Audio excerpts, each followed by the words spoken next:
that was quite an epic. Just sort of take us through it from your side, and what was that whole experience like playing on that court with the crowd? Yeah, it was a good match. I know Thanasi always brings like his best tennis when he plays me. When I played Davis Cup, Los Cabos, and Madrid, like every time it's a battle. He serves great. His forehand, usually with most players, my backhand into their forehand, they break down. Whereas he's one of these players who can just hit a winner off any position on the forehand. Even off the back foot. I think my tennis was a hell of a lot better than my first round. And I'm getting hopefully better like each set I play. I felt like the fifth set again was much better. I'm just happy with the way I competed. I think I competed really well, and just a really good match to come through. And what about the environment that you were playing in? Obviously, it was quite wild. Yeah, it was amazing. Obviously, like electric atmosphere. Obviously getting quite a lot of abuse from the crowd, like in between the serves and at the back of the court and all that sort of stuff. I mean, like I think, it's sometimes you don't want to sort of rile them up or give it back, but to be fair, like it gave me energy, doing that. Like there was times where, I went 30 up down, then I come through a tough game and I was feeling it a little bit, and it gave me actually energy, giving it back a little bit, and it's just a bit of fun. They're saying stuff at me. It's nice to sort of just give it like a bit of a ear or something like that. What kind of things were they saying? No, I don't want to say. I don't want to say some interesting things for sure. You can probably imagine the stuff. Yeah. Do you think cross the line a bit? I mean, it's difficult, like obviously, like in between serves and stuff. Like it's like the whistling, like talking, and it's not. I mean, it's all fun, but like obviously when you're about to serve, like it's really difficult. Like obviously some of the stuff they're saying, the back of the court and all that, like it's. It's not easy to play with, but I mean it is a bit of fun. Like I've got thick skin, like it's fine. Is it the worst you've experienced? Yeah, I think so. Like it was, people say like obviously Davis Cup in Argentina or something like that. Where they're whistling and laughing in between, whatever. I think it's the best, like the best atmosphere I've been in almost like for that. I think it was fun to be a part of. To be fair. You take a lot of pride from having come through that. Yeah, no, I take a lot of pride in it. Long match. Obviously, like was down a lot of the times, and it felt nice to give everyone a little thumbs up at the end when I came through. So, like obviously very proud of my efforts. I think like obviously. It's been really difficult the last few years with like question marks over like long matches and backing up performances with long matches, and I wouldn't say I'm playing my best tennis. Obviously I've had a tough preparation, but if anything I'm really proud of is my mentality, my body, and the way I competed. How much of a kind of significant step forward then does it feel to come through 2 back-to-back 4-hour matches? Yeah, no, I mean it's a huge step forward. I think it's difficult. Like I've been working physically a lot for a long time, and when people say, "Oh, like not fit enough" and all this sort of stuff, like I mean that is a part of it. But obviously, as a young player, when you come into these big events and you've got to deal with, the media, the crowds, you're playing tournaments you dreamed of playing since you were young. And then you're expected to do well and all this sort of stuff. Like I wouldn't say I'd say I let it was a bit too much for me at the start. Whereas I feel like, especially at the back end of last year, I built a lot of confidence in myself, a lot of belief, a lot of just I think winning the titles and making the semis of US. Like it just gave me that sort of security in my mind that I'm good enough and that I'm doing the right things, and it gives me a calmness as well. So like I think instead of sort of carrying a lot on my shoulders, like I feel a lot calmer in myself, and I feel sort of just a lot more relaxed. Have you always liked it when the crowd's on your back? Have you always responded well to that?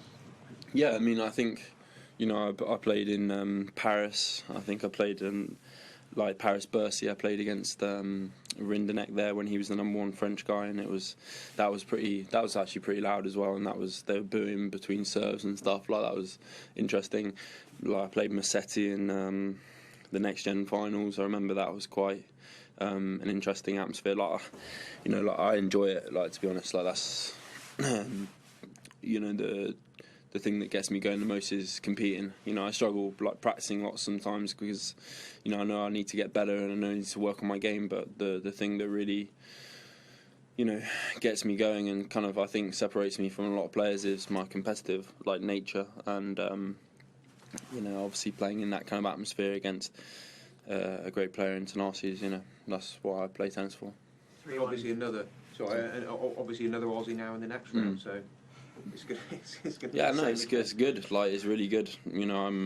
I think tonight was great. Like at the end of the day, like it's a bit of fun. Like I was watching a few of the Premier League ones with the FA Cups, like everyone getting on Angie's back the other night, and he's just stood there like taking it. Like it's good. Like it's sport, it's entertainment. Like that's what it is. Like I said, like it's.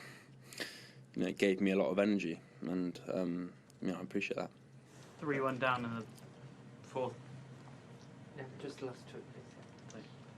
Sorry, 3-1 down in the fourth set. I saw you having a bit of a tete-a-tete with Trotz. Yeah. I don't think you were agreeing much, but he sort of seemed to be saying, "Right here." Yeah, I mean, I think there were a few F-bombs and a few I never go at him like it's more of like a just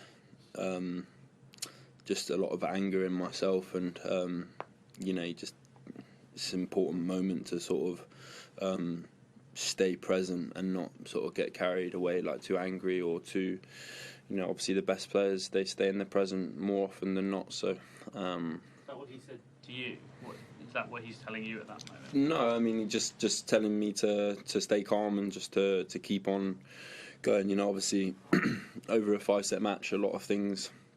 There's a lot of momentum swings and there's a lot of ups and downs. It was difficult because Thanasi's level in general, especially on serve, I mean, he served incredibly well. I wasn't getting any chances really. I felt like in most of the games or any rhythm, and hitting lines on the forehand and I mean, it was just frustration that I wasn't really getting any luck out of it. And yeah, it was difficult to stay present, but obviously when my chance came, I took it and did really good to win the 4th set like I did. Do you think you'll pull up okay?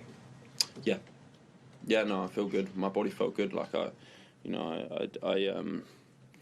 didn't cramp. I didn't, my body felt amazing considering, like I haven't done an awful lot. Like I think, again, like I said, I've built so much work over a long period of time now. I think the step was mentally, to be able to sort of be relaxed and be calm and know that I've put in all the hard work, all that's been done, I'm ready, and now it's just kind of, how I recover and all that sort of stuff. Because, I think, especially at the slams, most of it is mental. Yeah. You've known Jacob since you were young. Does it feel special to go through the same day as him? And have your paths crossed since you finished your match? No, I mean obviously it's got late in it, but I mean I'm proud of Jacob. Like, he's an incredible player. I mean I don't know if you look at our sort of LTA, how many times we've played each other. I mean, it must be 30 times. When we were younger, he'd be like my arch rival, like when we were younger. So obviously we went down different paths, and he went to university and sort of did his thing there. But he's always been a special talent, and I said yesterday or a couple of days ago that he's not going to stop at just top 100 or top 50. He's going to be right at the top of the game, and I think that's a really good, healthy relationship for myself. Like, obviously I'm good friends with him, but we're going to be competing against each other, obviously, with sort of that #1 Brit situation, and I think it's great for British tennis. Obviously got Cam still around, Dan, other players too. So I think it's an amazing addition to British tennis, and lucky to have him back. Just quickly, just want Aussie fans to know, the more they shout, the better you'll play on Friday night. Just say yes. Yeah. Yeah, exactly. Thank you.